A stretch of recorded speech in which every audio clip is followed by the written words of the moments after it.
La radio Sputnik. Au micro, Valeria Smaktina.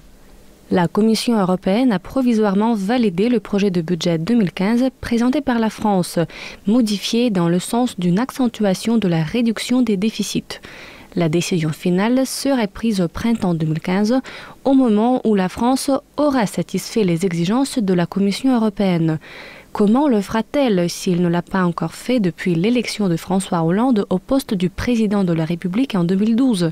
Aujourd'hui, la dette publique représente près de 95% du PIB, chiffre qui dépasse considérablement les 60% demandés par l'Union européenne.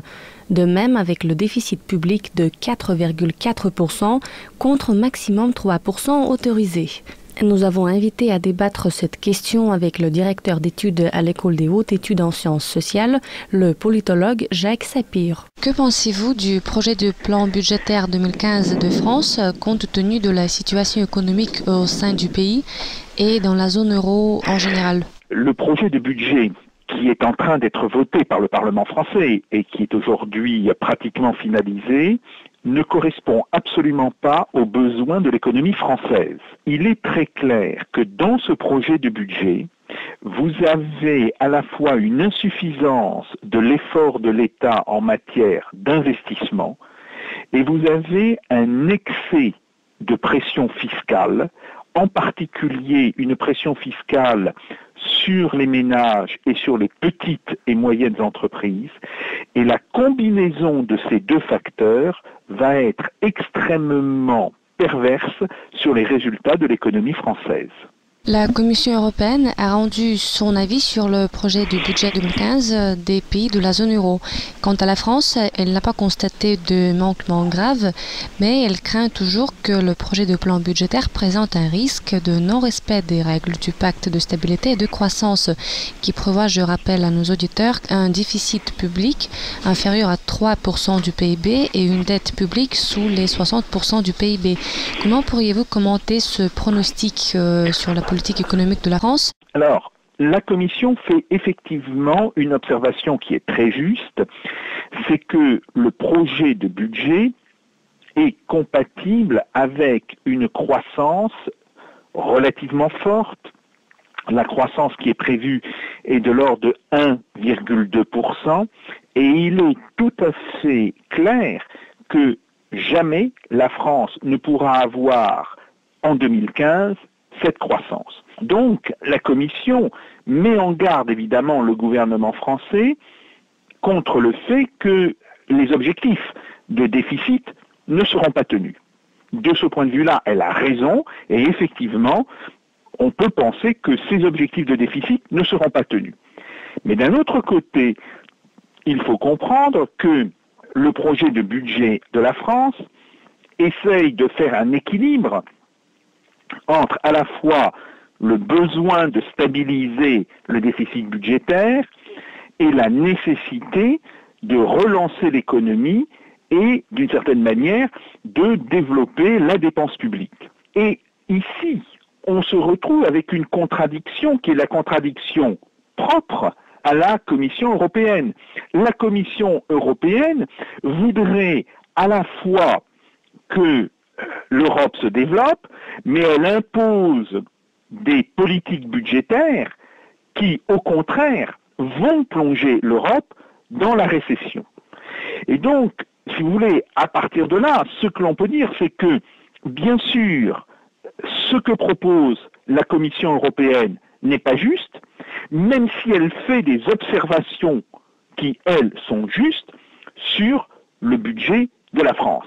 Et fondamentalement, la seule manière pour la France de retrouver une forte croissance et à terme, évidemment, d'avoir un espoir de consolider son budget, de stabiliser son budget et de réduire fortement son déficit, le seul espoir serait une amélioration très forte de la compétitivité de l'économie française, une amélioration très forte qui passe en réalité par une sortie de l'euro et par une dévaluation massive du franc retrouvé dans cette nouvelle situation monétaire. Est-ce que vous pensez que c'est vraiment possible que la France sorte de l'Union européenne et qu'elle commence à exister toute seule? Si vous voulez, il y a deux problèmes. Faut-il sortir de la zone euro, de l'euro? Oui, bien sûr. Je pense qu'il faut sortir de la zone euro et je pense que, en un sens, la zone euro ne survivra pas à l'année 2015. Maintenant, faut-il sortir de l'Union européenne? S'il s'agit de l'Union européenne telle qu'elle fonctionne aujourd'hui, c'est probable. Mais on peut aussi penser que, à partir du moment où la zone euro n'existera plus, l'Union européenne elle-même sera largement modifiée, et dans ce cas-là, on peut parfaitement estimer que la France pourrait rester dans une zone, dans une Union européenne largement modifiée. Donc vous parlez plutôt des démarches, disons, à long terme, et pour revenir à court terme, qu'est-ce que la France pourra faire maintenant pour réconcilier d'une part un projet de budget qui n'est pas très approprié à ce que vous dites avec les besoins qu'elle a, et d'autre part avec ce que lui demande la Commission européenne? Justement, c'est tout le problème, c'est que la France, où elle donne satisfaction à la Commission européenne et elle rentre en récession, où elle ne donne pas satisfaction à la Commission européenne, elle maintient une croissance très faible, voire une espèce de stagnation, mais elle voit ses déficits exploser. Et en réalité, elle ne peut ni donner satisfaction à la Commission européenne, ni relancer sa croissance tant qu'elle reste dans la zone euro. C'est cela, si vous voulez, la contradiction fondamentale aujourd'hui de l'économie française, et tant que les hommes politiques n'auront pas pris conscience de cette contradiction et ne reconnaîtront pas la réalité de cette contradiction, eh bien ils seront amenés à connaître des positions de basculement, un jour plus d'austérité, puis immédiatement regardant les conséquences de cette austérité, on dit non, il faut faire de la relance, mais cette relance recreuse les déficits, qu'il s'agisse du déficit de la balance commerciale ou du déficit du budget, donc on revient à l'austérité, et d'une certaine manière, on parcourt le cercle des différentes politiques économiques possibles à toute vitesse, et on revient toujours à son point de départ. À l'origine, la création de la zone euro n'était pas un choix économique, mais politique. Dans les années 89-91, François Mitterrand voulait utiliser la puissance monétaire de Bundesbank de façon à ce que cela permette à l'Hexagone d'exercer une influence prépondérante.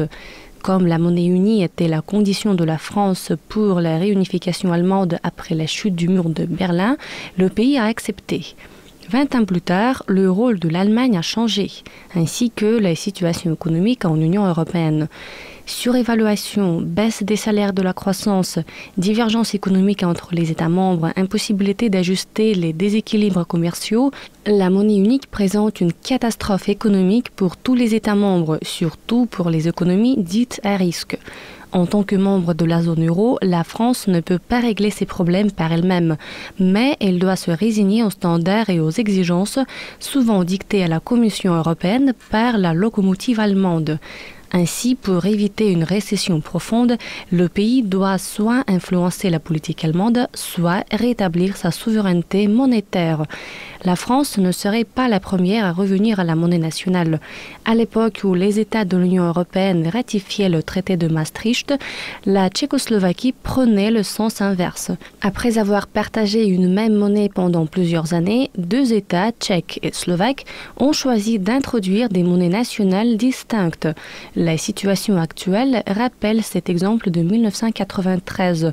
Car les économies à risque de la France, de l'Espagne et de l'Italie ne pourront éviter une catastrophe qu'en menant des politiques monétaires et budgétaires indépendantes, adaptées aux réalités économiques différentes des pays du continent européen.